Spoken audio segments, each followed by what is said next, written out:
Otra vez buenas tardes. Bienvenidos todos ustedes. Eh, Me da mucho gusto que vengan, que les haya llamado la atención la presentación del libro. Este libro, del cual soy el coordinador, y me da mucho orgullo que estén mis colegas aquí que aceptaron la invitación a participar en este libro, trata acerca de los impactos del COVID-19 en la ciudad de Cancún. El COVID-19, pues a todo mundo nos afectó, algunos, a la mayoría negativamente y algunos positivamente, como a Carlos Slim. Pues todas las transmisiones por internet fueron gracias a esa red y bueno, todas las contrataciones fueron muy buenas. Y es difícil imaginar aquí en la Ciudad de México el impacto que tuvo el COVID en Cancún. Cancún es una ciudad que vive del turismo. Fue hecha para el turismo. En la década de los 70 se le dio el apoyo total a Cancún para que creciera, derivado de un diagnóstico que hizo el Banco de México junto con la Secretaría de Hacienda, y se determinaron ciertos lugares que podrían ser generadores de divisas. Uno de ellos fue Cancún. Pero nadie se imaginaba el impacto, el éxito que iba a tener Cancún. ¿Quién de ustedes ha tenido la oportunidad de ir a Cancún? ¿Qué tal está? Padrísimo, ¿no? Está muy, muy bonito. Y yo tuve la suerte de estar viviendo allá 10 años. Y ya cuando me regresé en el año 2014 para acá y llega el COVID, me puse en contacto con mis colegas y les dije, hay que hacer un libro de lo que está pasando en Cancún, que la gente se entere qué está pasando en Cancún. Y desde un punto de vista también de la capital de la República, ver qué impacto tiene en la economía nacional un centro turístico como este. Desde ese punto de vista se lograron reunir 8 artículos. El primero escrito por Sergio Cámara, el jefe del departamento, que era jefe del departamento, que no está ahorita y que da un panorama general de la economía mundial en el momento en que llega el COVID-19.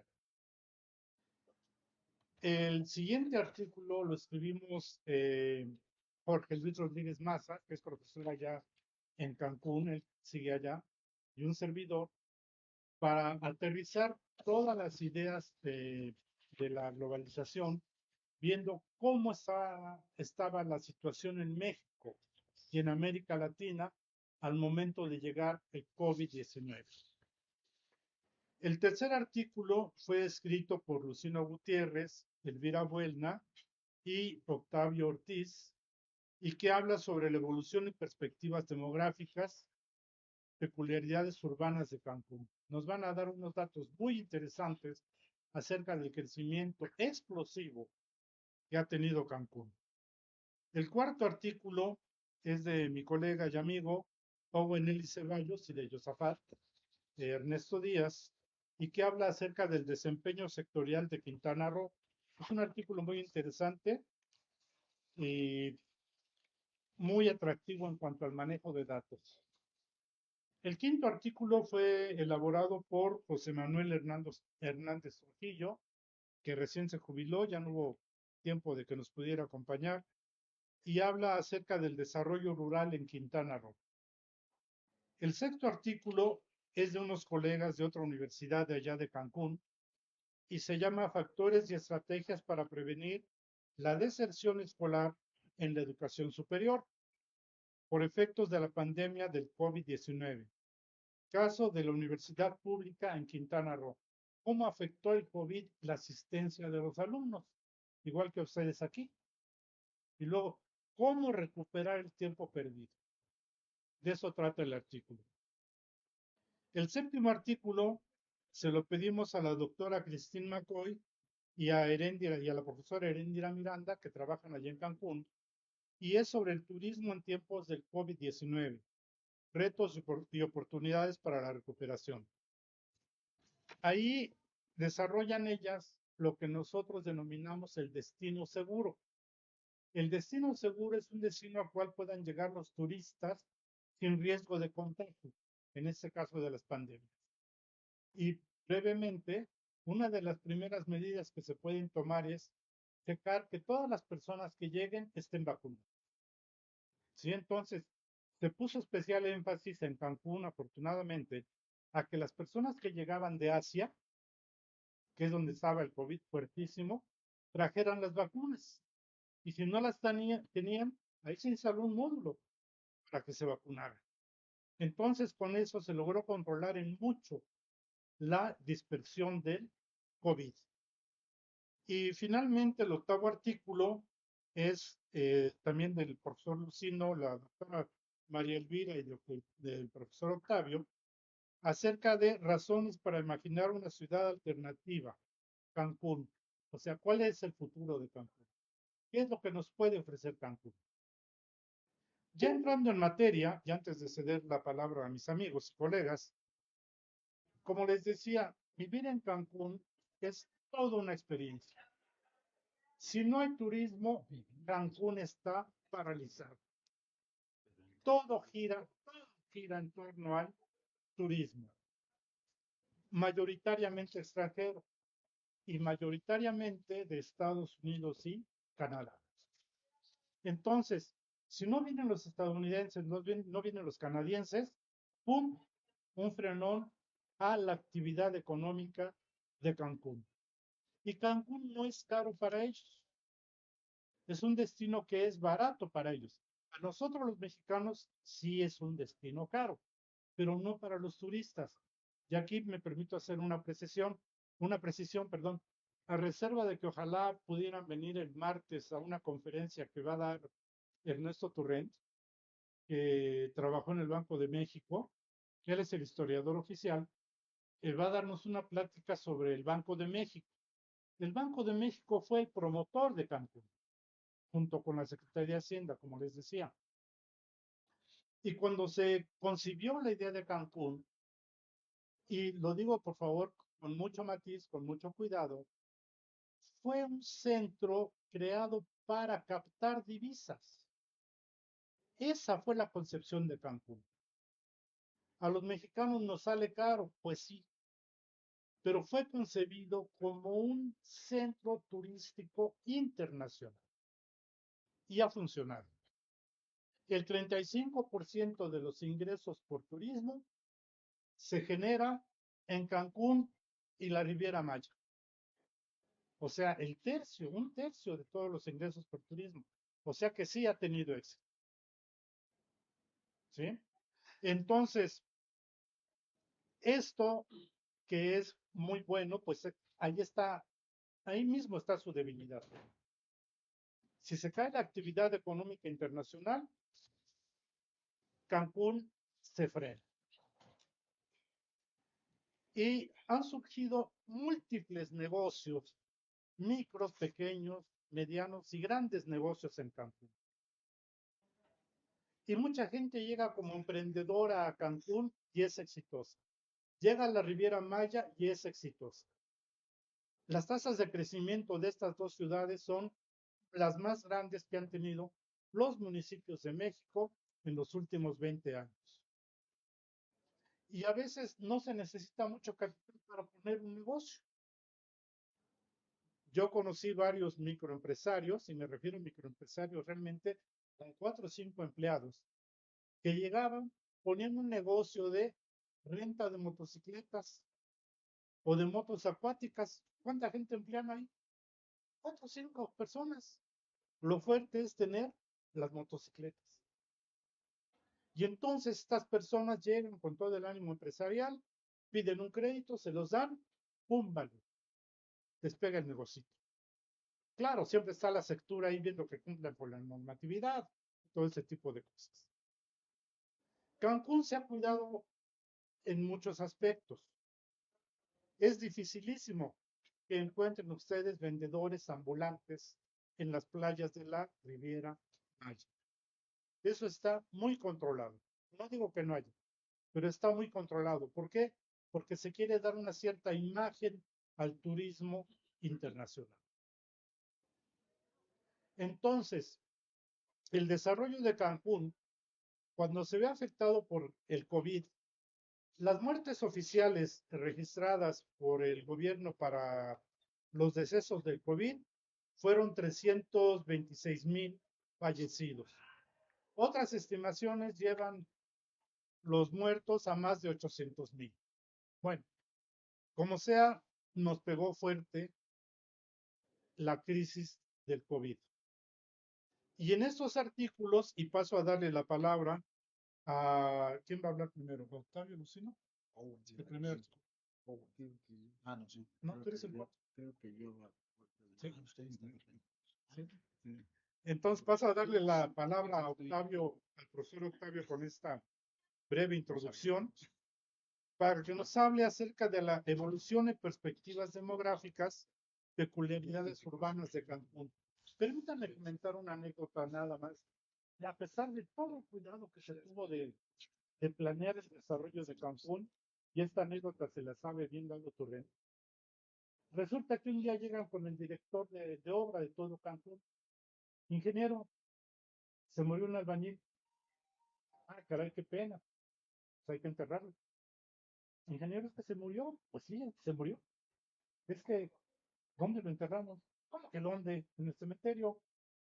No se planeó el cementerio, ingeniero. No, pues como es una ciudad que estaban haciendo, pues nadie se imagina que iba a haber muertos tan rápido, ¿no? Entonces, a ver, traigan acá los planos de Cancún. Ya los traen, aquí que hay, no, pues está vacío. Una crucecita, eso va a ser el cementerio de Cancún. Y así se creó, ¿no? Bueno, eso a pesar de todos los aspectos de planeación. Hay cosas que, pum, vale, de repente surten, ¿no? Y como esas ya no se conocen muchas anécdotas, ¿sí? Me acordé de otra, pero mejor que la los demás. Ok, bueno, le cedo la palabra al profesor Octavio. Muchas gracias. Hola, buenas tardes. Aquí llegando a la carrera de aplicar examen ahorita. Pero bueno, ya estamos por acá. Sí, en efecto, ahora que nos pusimos a hacer nuestros proyectos de investigación, fuimos encontrando una serie de anécdotas muy curiosas sobre Cancún. Yo les decía a mis alumnos en estos días, en esta semana, que de repente uno observa un cierto estado de cosas y uno se queda con la idea de que así ha sido siempre. Cancún se encarga, su historia, su evolución demográfica y urbana se encarga de sorprendernos mucho. Quiero compartir algunas ideas iniciales que intenten guiar la charla de hoy, ¿sí? Desde luego que lo primero, y dada la restricción de tiempo, sí debo señalar que voy a plantear algunas ideas que son de las más relevantes en el trabajo, por lo cual, desde luego, obligados estamos para invitarlos a que lean alguno de los artículos, la obra completa, según prefieran ustedes, ¿sí? Entonces me disculpo por este hecho. Segundo, si platicamos con cualquier conocido y mencionamos o escuchamos Cancún, lo primero que pensamos es sol y playa. ¿Qué otra cosa más va a ser Cancún? En realidad, Cancún es mucho más que sol y playa, ya descubriremos algunas cosas. Lo primero, y tiene que ver un poco con algo que estaba comentando el doctor Vidal hace un momento, contra esta anécdota, yo debo de señalar que una característica también de Cancún es que en el mundo conocemos o tenemos solo dos experiencias de ciudades integralmente planeadas. Las planeamos desde cero. Eso es como el sueño dorado de un urbanista, porque normalmente un urbanista contiende con una ciudad que ya existe.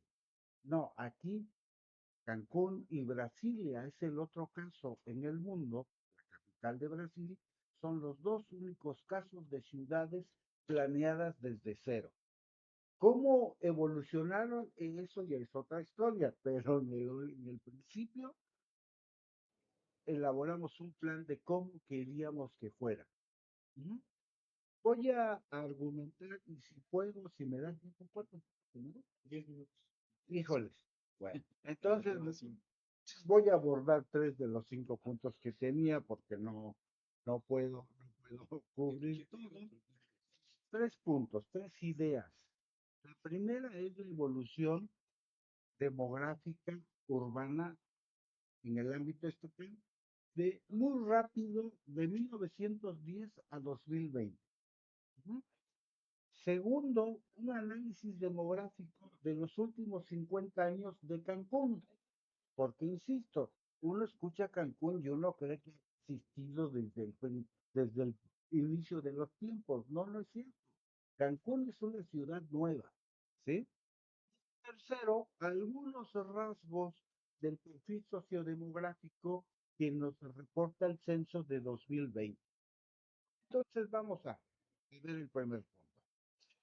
Lo primero, en 1910, al inicio de la Revolución Mexicana, ¿sí? En el entonces, para empezar, territorio federal, en aquella época en el país existían 2 territorios federales. Uno era Quintana Roo y el otro era Baja California. ¿Sí? No es justamente sino hasta 74 cuando estos territorios federales se convierten en entidades federativas. Eh, la población que tenía Cancún o Quintana Roo, mejor dicho, en aquella época, era de solo 9,000 personas en todo el territorio. Eso representaba 0,6% de la población nacional. Una de las características de estos 2 territorios federales era que estaban muy poco poblados y así siguieron por mucho tiempo. ¿Sí? Eh, En ese periodo, 1910-2020, la población nacional se multiplica por 8,3 veces. ¿Sí? Pero en el caso de Quintana Roo, en ese mismo periodo, poco más de un siglo, crece 204 veces. ¿Sí? Veremos en qué momento ocurre esto. De este proceso hay que destacar 3 ideas principales.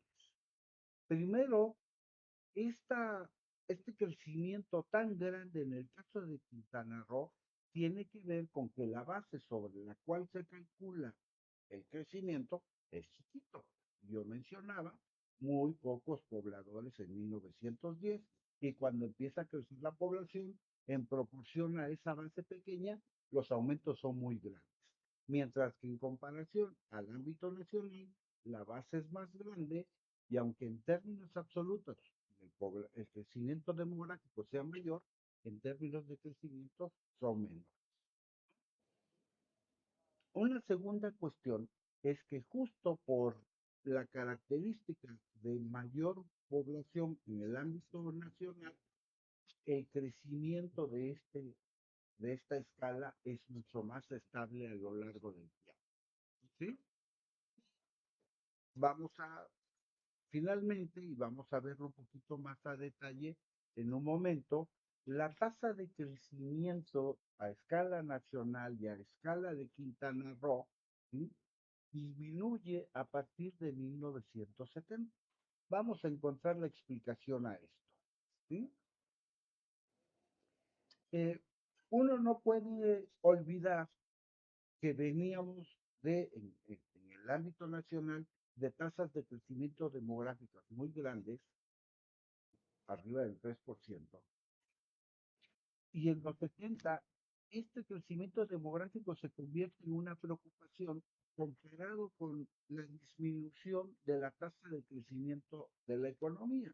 De tal forma que entonces el crecimiento del Producto per cápita se convierte en una preocupación. Una de las formas de paliar esta dinámica es sobre la tasa de crecimiento demográfico. Hay que controlar la natalidad en el país. Tenemos una tasa muy alta. En la década de los 70 se crea el Consejo Nacional de Población, el CONAPO. El CONAPO se encarga de poner en marcha las políticas públicas de control natal, entre otras más. ¿Sí? De ahí que parte de la explicación y de los valores culturales que compartimos como sociedad nos lleven a decir aquella frase famosa en ese momento de la familia pequeña vive mejor. ¿Sí? Y entonces veníamos de familias grandes, ¿sí?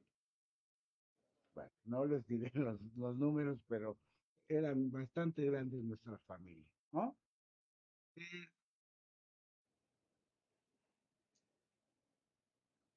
Aquí habría que hacer un momento pequeño y preguntándonos justamente por qué los 70 representa este quiebre en la dinámica demográfica. Ya señalaba yo un elemento, el surgimiento del CONAPO, pero también porque en ese momento ya la población total del país había crecido y teníamos una base grande sobre la cual calculábamos los crecimientos y eso nos llevaba a tener un menor ritmo de crecimiento. ¿Sí? En el caso de Quintana Roo, vemos cómo si trazamos una línea de crecimiento demográfico, la década de los 70 justo, ay, perdón, eh, nos muestra una tasa de crecimiento muy alta. Y la pregunta es ¿por qué? ¿Por qué el patrón de comportamiento de Quintana Roo en general es diferente al promedio nacional? Bueno, la explicación se llama Cancún. Bueno, para explicar el crecimiento de Cancún, pues tenemos una variable que es fundamental, ¿eh? Se llama flujos migratorios.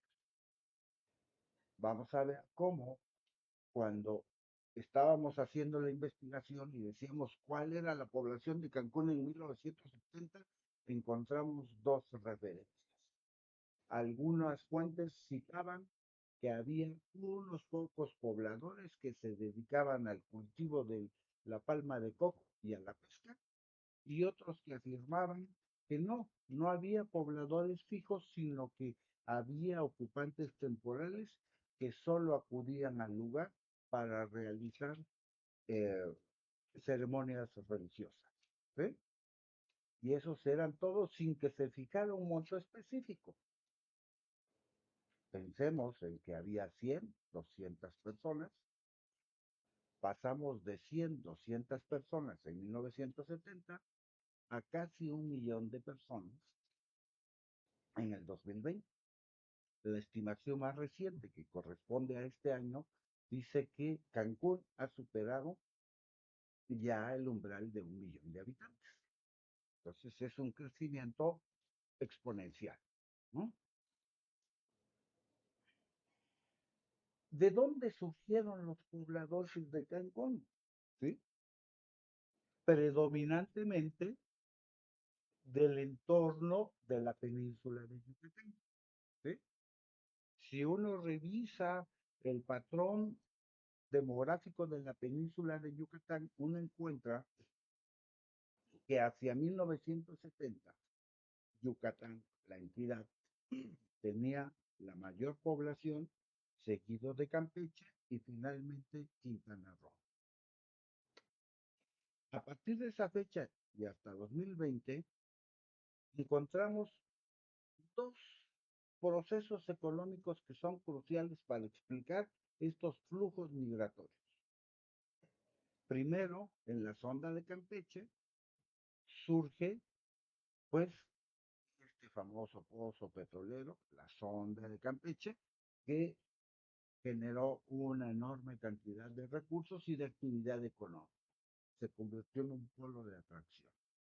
El segundo es el surgimiento de Cancún en 1974.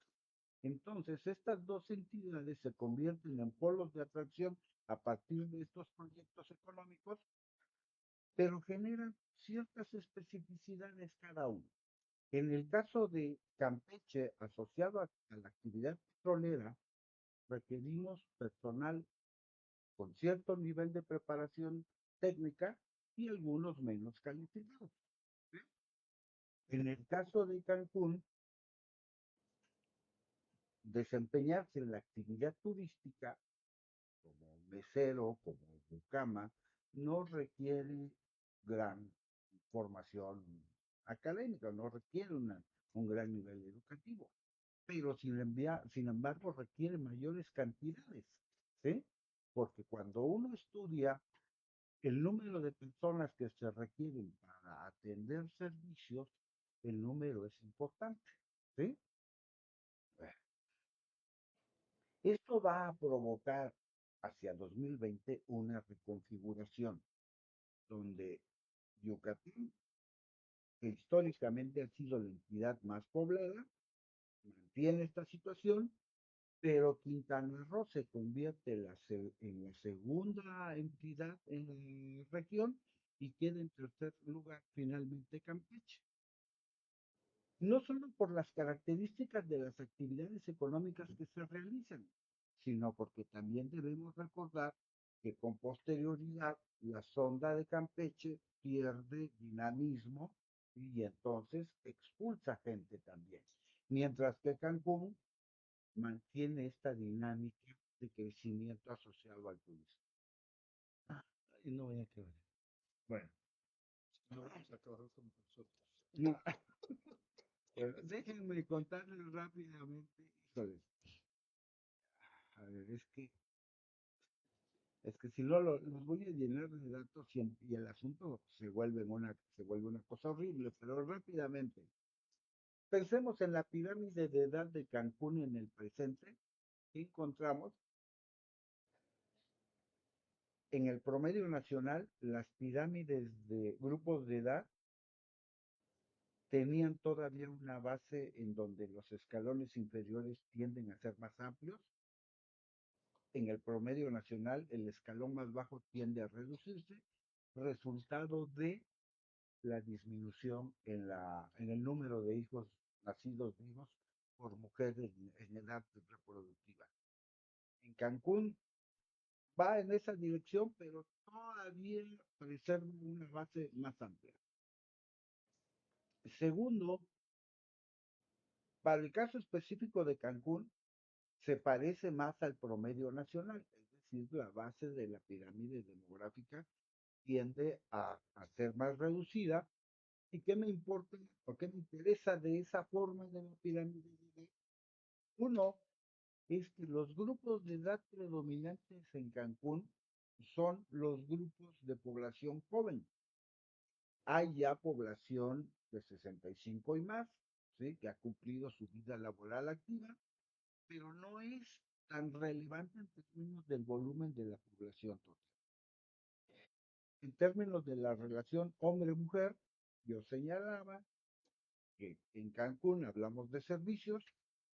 Cuando hablamos de servicios, es indistinto contratar hombres y mujeres, por ejemplo, quien nos atiende en la recepción del hotel, quien realiza la limpieza de las habitaciones, un conjunto de servicios, ¿sí? No tienen ninguna diferencia en ese sentido, ¿sí? Y para no llenar los demás datos, déjenme contarles ahora una variable que justo lo diseñé de una forma distinta y que me va a llevar un poquito por el terreno de la anécdota, ¿sí? Que tiene que ver con la población afrodescendiente, afromexicana, o que según INEGI en el censo 2020 se autodefine como negra.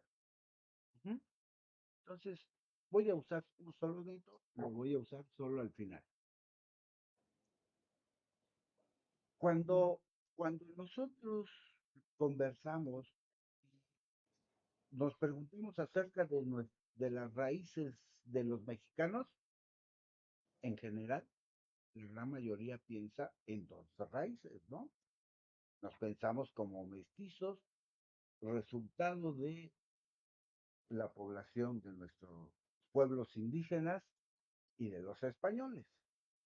En promedio pensamos solo en eso, pero tiene relativamente poco tiempo como resultado de un conjunto de luchas que han realizado la población afrodescendiente, afromexicana, etcétera, ¿sí?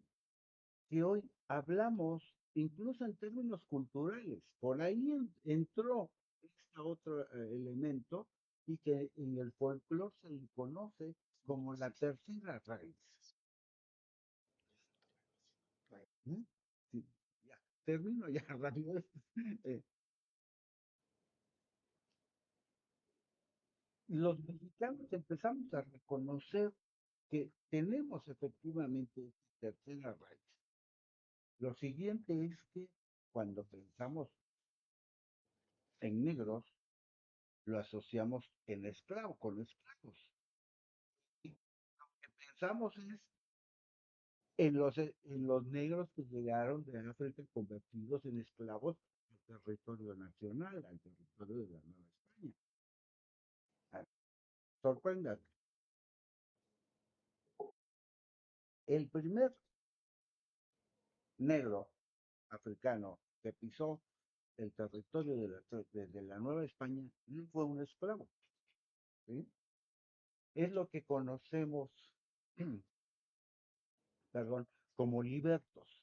Es decir, fue esclavo, pero se convirtió en un hombre libre. De ahí el término de liberto, ¿sí? Y rascándole la historia, encontramos que tiene nombre propio. Se llamó Juan Garrido. Y Juan Garrido llegó de Nueva España junto con las huestes de Hernán Cortés. Fue parte de los ejércitos que conquistaron nuestra tierra en ese momento. Otra referencia rapidísima, que luego la hemos perdido y que también la recuperamos por el folclore.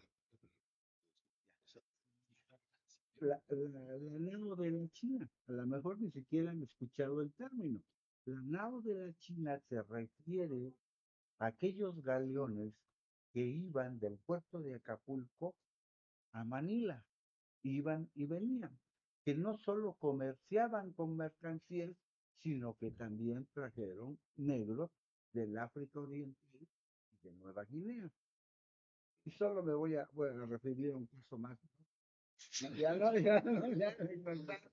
Bueno, termino entonces invitándolos de nueva cuenta a que lean la obra, porque si no, se van a perder la otra parte de la historia. Gracias. Muchas gracias. Mil un aplauso para bueno, mil disculpas, mi gran amigo Octavio, pero como pueden ver, el artículo que escribieron vale la pena leer, ¿sí? Porque además deja latentes muchas de las problemáticas que tiene una ciudad que crece tan rápido. ¿Dónde van a estudiar los niños? ¿Sí? ¿Dónde van a estudiar una vez que acaben la primaria, las secundarias, la preparatoria, las universidades? Todo eso que forma parte de la planeación y que, dado el éxito tan fuerte de Cancún, tuvo que ser resuelto prácticamente sobre la marcha. Muchas gracias, Octavio. Gracias por la invitación. Gracias. Le cedo la palabra al doctor Owen Ely, por favor. Muchas gracias, Vidal. Muy buenas tardes para todos. Primero, encantado de ver caras conocidas aquí, muchos de mis estudiantes, algunos no he tenido el placer de tenerlos en el aula, pero a esos que menciono y que me identifican, bueno, son mis estudiantes de econometría. Infortunadamente hoy no hay econometría, ustedes, sé que están ávidos. Bueno, quiero agradecer primero a Vidal por la invitación que hizo para incorporarnos con un capítulo de este libro tan interesante que ya tenemos un producto final y que infortunadamente no tenemos para mostrarles, pero la verdad es una invitación, una provocación a que ustedes puedan revisar ese libro porque tiene elementos muy especiales. Quiero referir a algunos de esos elementos que están en el libro, tiene que ver con, la verdad, el arte de hacer economía. Yo siempre le digo a mis alumnos que la economía permite ser lo que nosotros queramos ser, permite ser, es muy diversa. Entonces, ustedes van a encontrar en el libro una cantidad de capítulos que ha mencionado Vidal, como el que acaba de presentar Octavio, que tiene mucha parte de demografía, historia. También van a encontrar capítulos con una carga un poquito más fuerte de economía, estructura productiva, como lo que yo les quiero mencionar en un ratito. Voy a ser muy breve, Vidal. Seguramente vas a tener más tiempo, porque yo voy a ser muy breve. A lo mejor Octavio nos cuenta esa anécdota. Y capítulos que nos hablan de qué esperaríamos después de ver el choque del COVID, ver cómo reacciona un territorio como la Riviera Maya y Cancún. A propósito, el libro es sobre Quintana Roo, ¿no? Estado, la Riviera Maya como región, pero si ustedes ven, vamos a estar hablando del nudo central, que es Cancún, y eso pasa, por ejemplo, con un capítulo. Y es algo que ustedes como economistas tienen que empezar a identificar que tiene que ver con lo metodológico. Muchos de mis alumnos que están aquí saben que ese es mi centro, la parte que tiene que ver con la metodología y el diseño. Si partimos de un buen diseño metodológico, siempre vamos a ser capaces de llegar a buen puerto. Y no solamente como economistas, sino como todo lo que hacemos. Entonces, en ese sentido, por ejemplo, elegir lo territorial y en particular el nodo especial Cancún para hacer nuestros análisis de todo el territorio, Arroyo, Riviera Maya, es una cuestión estratégica. Ustedes deberían pensar en sus trabajos, pero incluso en su vida. ¿Dónde está el nodo central para cumplir sus objetivos? Y por eso nos escuchan hablar un poquito de Cancún. Bueno, muy breve mi presentación. Les hablaba yo de qué había en el libro. El libro, en realidad, en su estructura metodológica, lo que nos dice es cómo pensamos un choque global como la pandemia, cómo afecta a nivel local, ¿sí? O regional y territorial. Y eso es importante. Es decir, si lo pensamos en general, es un libro que tiene que ver con desarrollo económico, que es una línea de la economía que ustedes encuentren de manera transversal en casi en todas sus áreas de concentración. En economía aplicada, en economía de la innovación, empresas y territorio, en crecimiento y desarrollo más, casi todo. Ustedes van a ver que termina importando sobre el bienestar de nuestros territorios, de nuestros espacios, y eso es lo que van a ver en el libro, ¿sí? Justamente por aquí va llegando otro de nuestro querido profesor Sergio Cámara, que también es autor de uno de los capítulos que está en el libro, ¿no? Es un libro bastante diverso en términos de metodologías, de enfoques, pero encarna, insisto, lo que es ser un economista. Y eso lo logró compilar nuestro querido profesor Vidal. Eso es una de las primeras cosas que les quiero dejar como mensaje. El punto de partida es claro, es cómo tenemos una reconfiguración de este territorio tras la pandemia o previo a la pandemia que estaba ocurriendo, ¿no? Hay una lectura de un antes y un después de ello, ¿no? E incluso referimos a comportamientos no solamente de ese territorio en particular, sino que se habla de la crisis para Latinoamérica, por ejemplo, ¿no? Cómo las políticas regionales, internacionales y cómo responde México y en particular Cancún a eso, ¿no? Ya dije, el foco de análisis es una cuestión absolutamente territorial y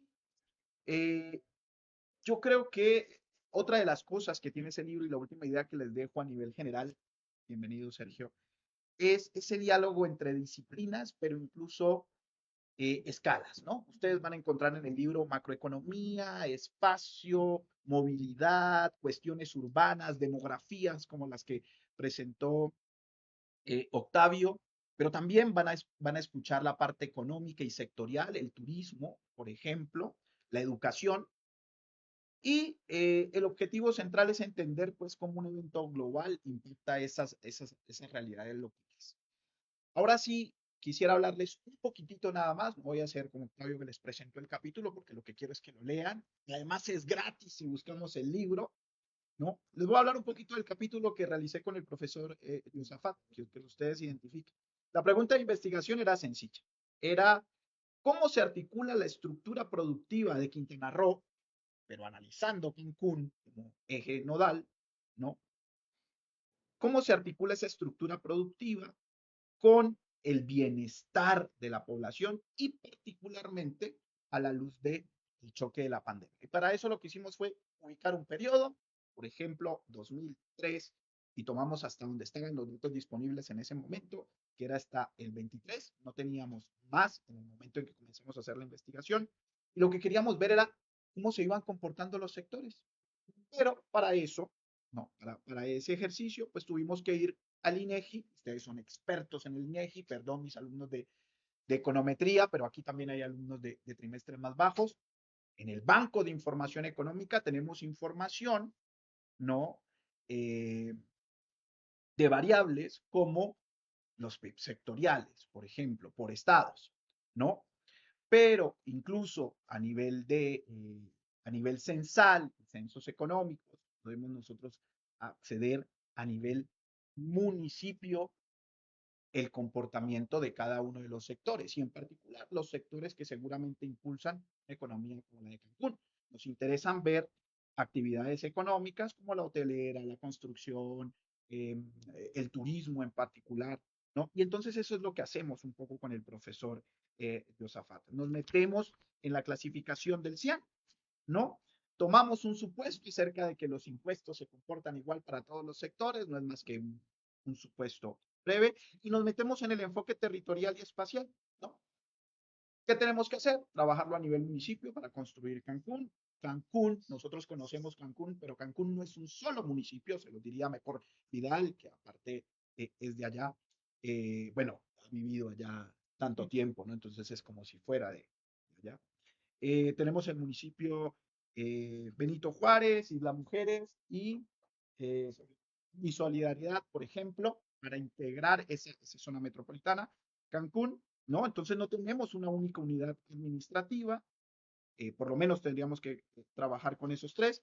Fue un reto el integrarla y pasamos al anclaje, digamos, sectorial, espacial, que nos permite pues ver el shock de la pandemia cuando nos acercamos entre 20 y 20. La verdad es que lo que encontramos, porque no vamos a hablar de metodológico, es una cuestión, no hubo econometría, sería muy interesante hacerlo, a mis hijos de econometría se los digo, a partir de diseño, identificación causal, ver las series, pero en realidad fue un ejercicio completamente descriptivo, verlo a lo largo del tiempo, ver cuáles eran los sectores más importantes y cómo se comportaban los sectores más importantes. Pues con esto termino, Vidal. Vamos hacia los hallazgos y resultados. ¿Qué encontramos? Pues para nadie es una novedad cuáles podrían ser las actividades económicas más relevantes, las relacionadas con el turismo y con los servicios en Cancún. Pero lo importante es cómo se comportaban. Bueno, en mitad de la pandemia se cierran todas las actividades, nadie va para Cancún, ahí se para el turismo por completo.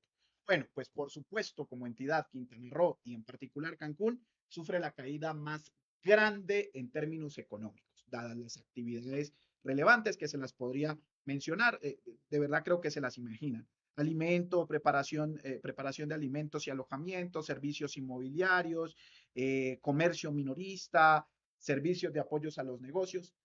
Esas actividades son las primeras que caen a partir de Cancún en México, ¿sí? Así de relevante es el golpe, es la caída más profunda.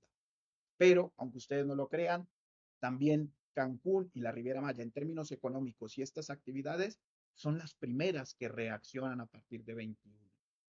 Es una caída muy profunda, pero un levantamiento muy inmediato e incluso jala el resto de la economía mexicana cuando vemos otros ejercicios. Tiene esa capacidad y esa elasticidad de caer este tipo de actividades y de inmediato reactivarse. Fueron de las primeras que se reactivaron. Eso es hablar un poco de la dinámica y de la resiliencia. Fue muy difícil. Los hoteles, estos grandes empresarios tuvieron que aguantar en principio por política a mucha gente sin tener ingresos. Era un trabajo a pérdidas y eso implicó esa pérdida. También en muchos otros casos el mercado laboral se vio afectado y por supuesto que hubo despidos, ¿no? Pero la parte, seguramente lo más importante fue la inactividad de Cancún. Pues fue una caída profunda, pero el levantamiento y la actividad Cancún y la Riviera Maya fue de lo primero que se reactivó en términos económicos. Y eso es interesante del caso que revisamos en términos de visibilizar este choque, ¿no? Eso tiene que ver con la dinámica. Sí hay resiliencia, pero esa rapidez depende en gran medida de la reapertura turística, por supuesto, ¿no? Entonces, tan pronto se abrió la actividad, rápidamente Cancún crece. Pero lo que sí es más interesante, y no nada más nos quedamos como economistas, Josafat y yo ahí, es cómo podemos vincular esto con el impacto social y el bienestar, ¿no? Entonces, en ese capítulo hay un poco no solamente de la revisión de estos sectores a lo largo del tiempo, sino que nos preguntamos si ese crecimiento y esa reactivación sectorial jala de inmediato también lo social y ese mecanismo que lo vincula, que en realidad es el mercado laboral. Y la respuesta es que la articulación, la reacción social es mucho más lenta, ¿no? O sea, no existe en un lugar como Cancún, que es un centro integralmente planeado, ese gran vínculo entre lo social y lo económico. A veces lo económico, Cancún crece, pero el bienestar, sobre todo el mecanismo que transmite ese bienestar, que es el mercado laboral, es un poco más lento y aquilosado. Los salarios son relativamente bajos, hay inversión extranjera, entonces mucho sale por las grandes cadenas hoteleras y la gente no voy a decir, no se vive mal en Cancún, debe ser la forma de decirlo, pero hay una economía o hay una economía que se mueve a un ritmo más parecido del resto del país, que es la economía que es el conjunto de los trabajadores, ¿no? Y ellos no reaccionan tan rápido como sí reaccionan los sectores relacionados con eso. Eso es lo último en términos de los hallazgos. Por supuesto, podríamos hablar de muchas implicaciones en términos de política pública, porque eso es lo que hacemos los economistas, articular estas ideas de análisis con política pública y poder sugerir, por ejemplo, una mayor articulación entre la economía, ¿no? Y los aspectos sociales y de bienestar de la población en términos del territorio, ¿no? Y eso necesita política pública, eso necesita un mercado laboral más articulado, más fuerte, más sólido, que reaccione un poco más rápido. Y otras ideas, ¿no? Eso está relacionado, por ejemplo, que seguramente nos va a hablar el maestro Lucino en un ratito de una ciudad distinta.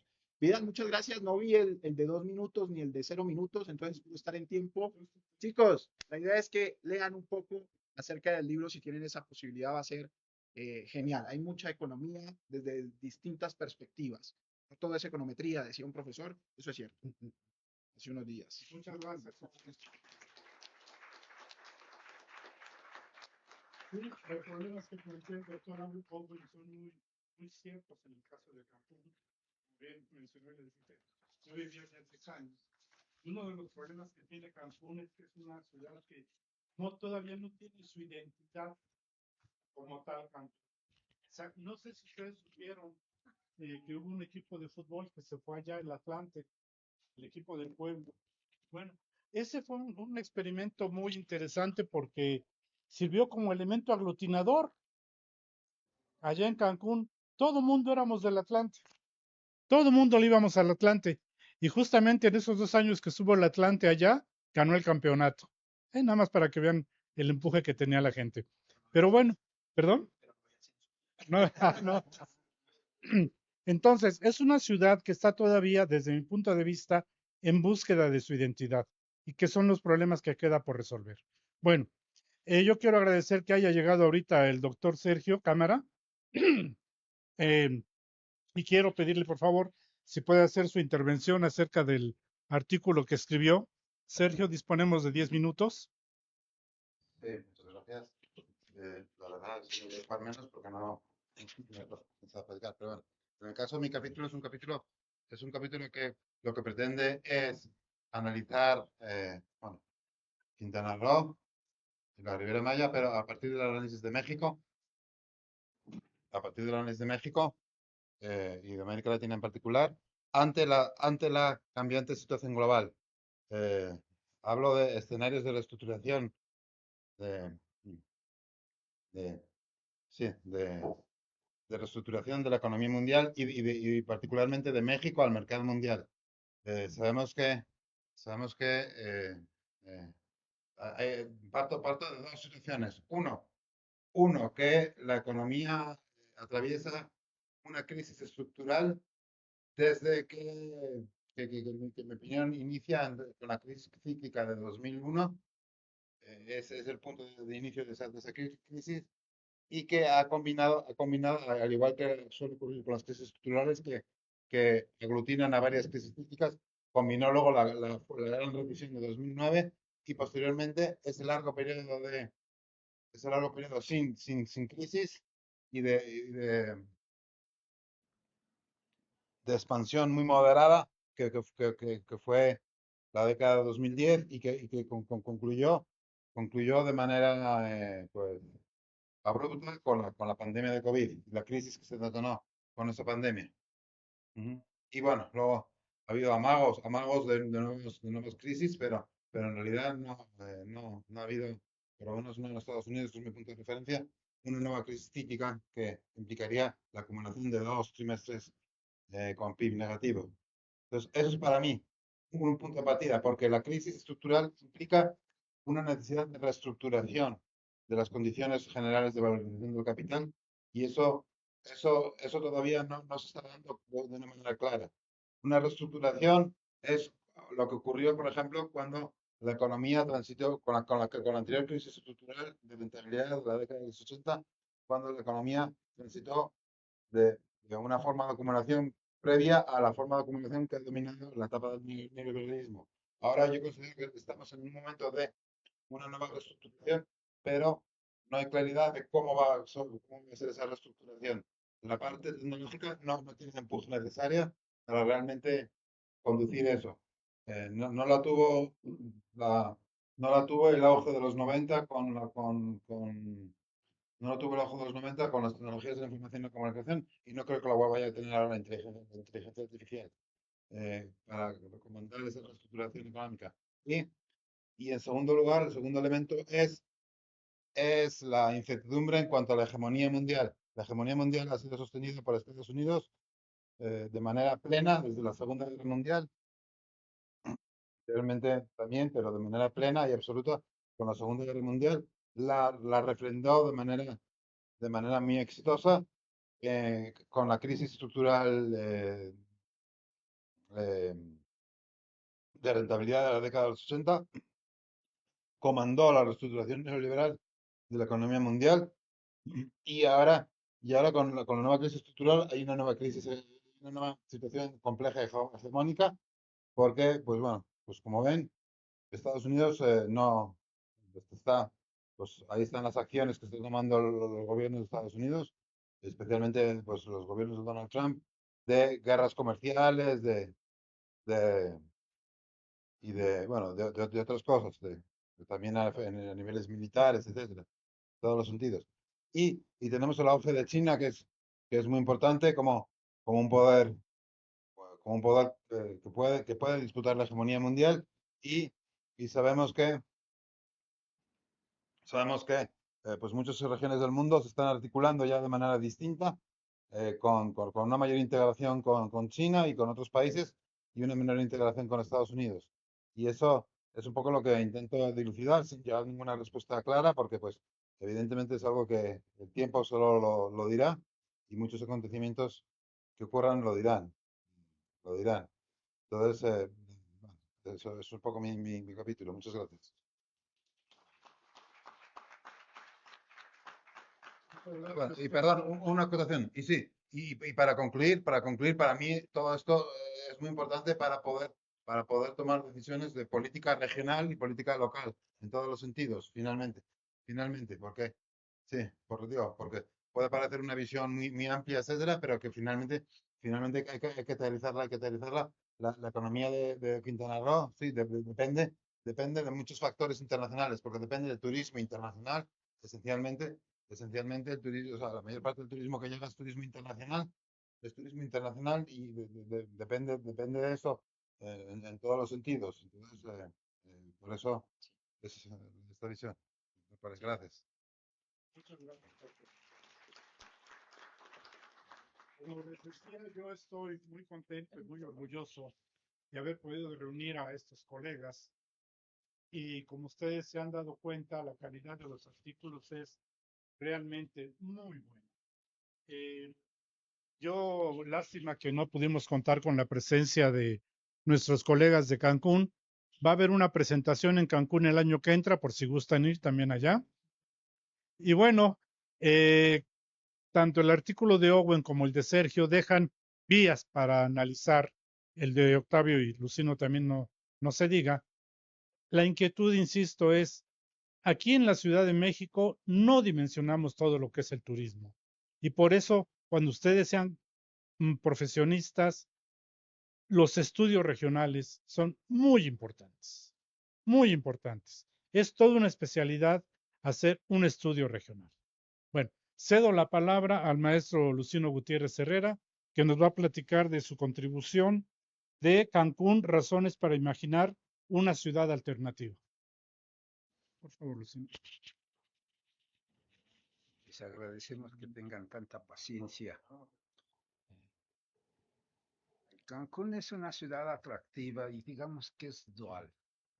Tiene una zona turística de playa pues extraordinaria, moderna, sí, bellísima y a donde se descansa muy bien. Sí, se relaja uno bien. Y tiene una zona urbana que fue diseñada como una ciudad de servicio, ¿sí? No estaba mal planeada, la diseñaron los que diseñaron Ciudad Satélite. Por eso es un poquito como engorrosa, no es cuadriculada, es bonita, ¿no?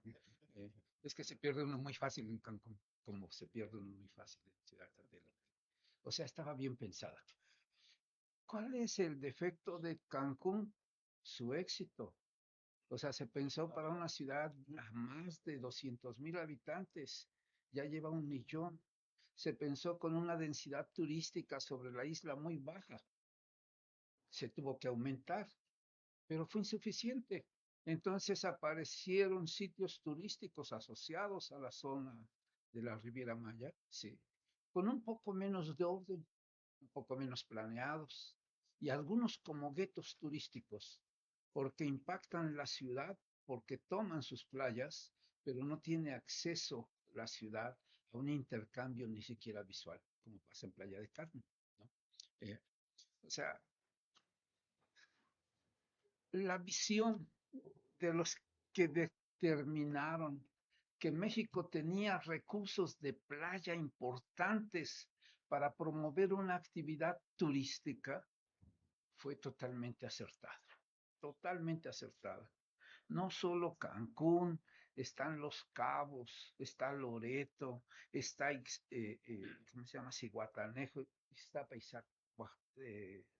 Ixtapa, ¿no? Ixtapa y Cihuatanejo, está Huatulco, actualmente hay un proyecto en Sinaloa, o sea, producir actividad turística de playa le ha dado muchísimos éxitos en términos tanto poblacionales como de divisas en todos los lugares donde fue organizado. Es una demostración de que los sistemas de planeación indicativa funcionan. Eh, pero también es una indicación de que cuando se exceden, ¿sí? Nuestra capacidad de respuesta a veces no es tan amplia, porque hemos dado respuesta diversificando los sitios turísticos, pero no hemos dado respuesta a la dinámica de la ciudad. Como ustedes habrán escuchado, Octavio, la ciudad crece, así, así. Creció a un nivel exponencial porque partió de cero, ¿no? Pero crece más por impacto social que por impacto endógeno. Pues no había población, ¿no? La gente se va a trabajar, pero no se lleva a sus familias. Ya que se consolida, se lleva a sus familias y ya las lleva grandes, así que no tienen, digamos, impactos demográficos endógenos. O sea, no hay que poner guarderías porque todavía no hay muchos. Pero pasa un poco tiempo y comienza a tener una dinámica demográfica endógena. Actualmente la tasa de crecimiento de la ciudad está determinada no por la migración, sino por los que están ahí. O sea, la demografía de Cancún es más planeada ahora que antes, porque el impacto nunca lo pudimos calcular bien, siempre nos ganó. Por eso toda reestructuración en Cancún termina por ser obsoleta. Antes de consolidarse ya tiene problemas, ¿sí?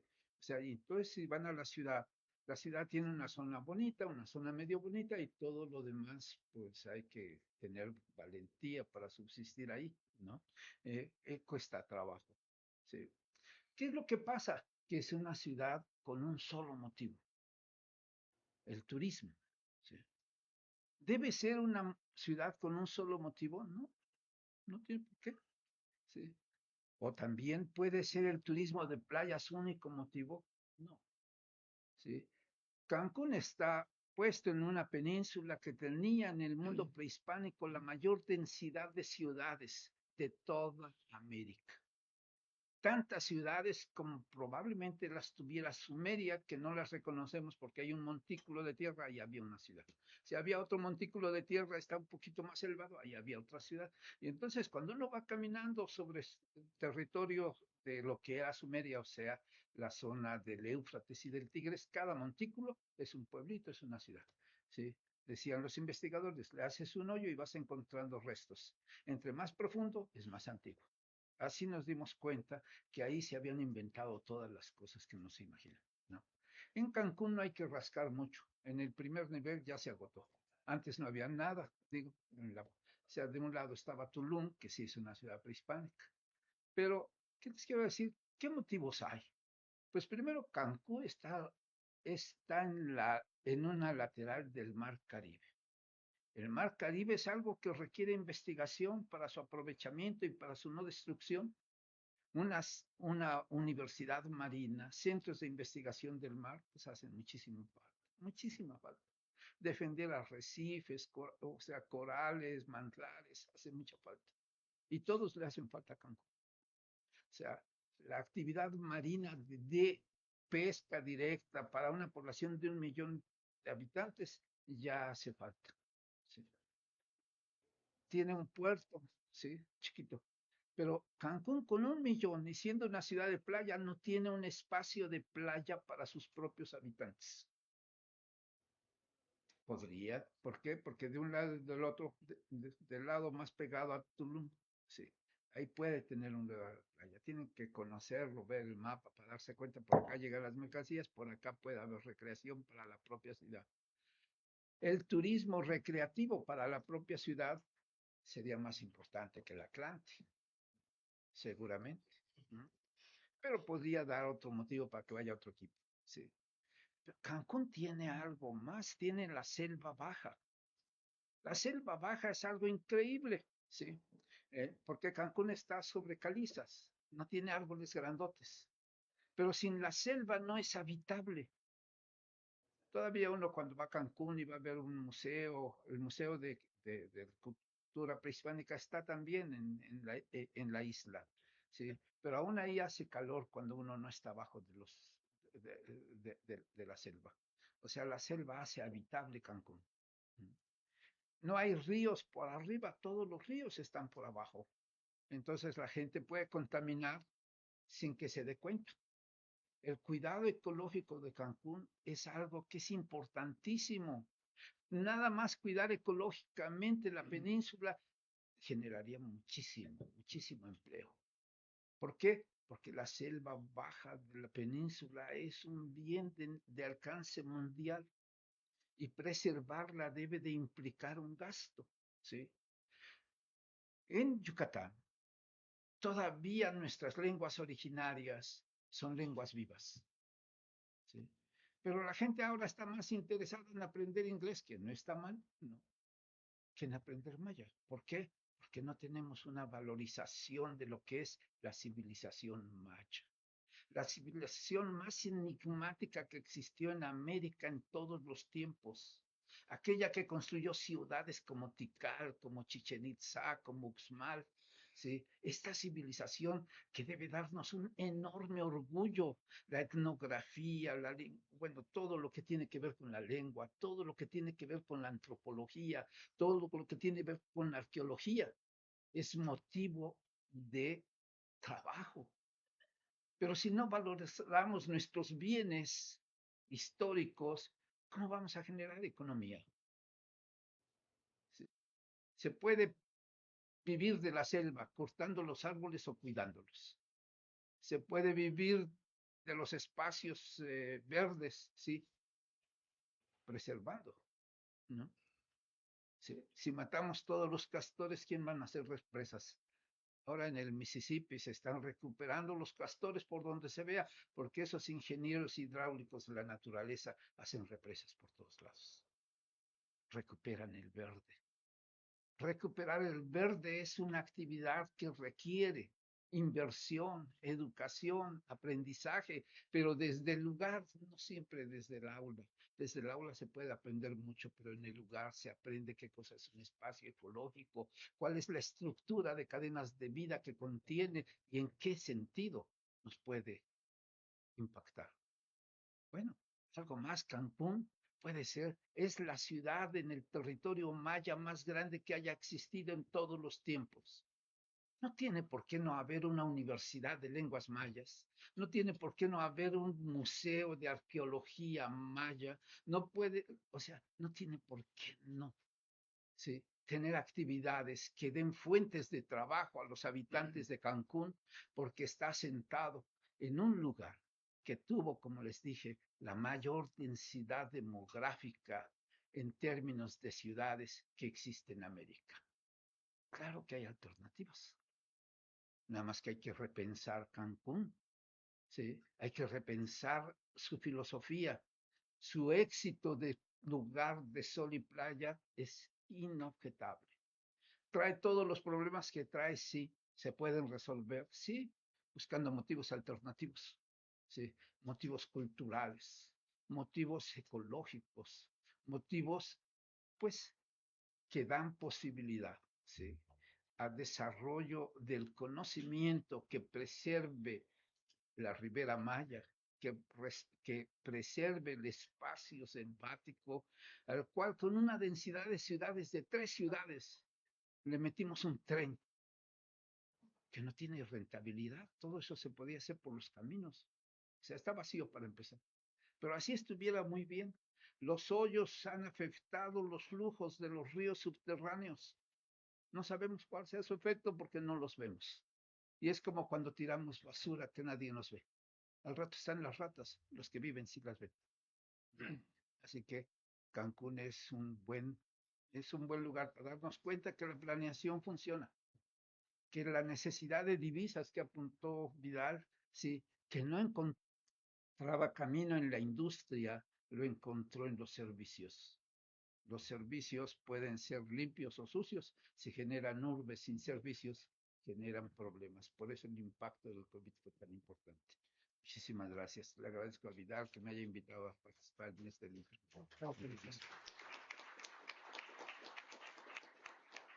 Bueno, pues gracias una vez más a todos mis colegas. Quisiera saber si existe alguna pregunta, algún comentario de parte de ustedes. Ya se fue Owen para allá, pero también le pueden preguntar. Pueden preguntar a Owen también cualquier duda, cualquier comentario que ustedes tengan. ¿No hay alguna duda, algún comentario por ahorita? Bueno, pues entonces les agradezco. Queda la invitación hecha. El libro ya está disponible, ¿eh? Ya se puede bajar de internet. Y repito, insisto, como estudio de caso, como estudio de desarrollo regional, sus impactos es un ejercicio muy, muy interesante. Muchas gracias por su presencia. Buenas tardes.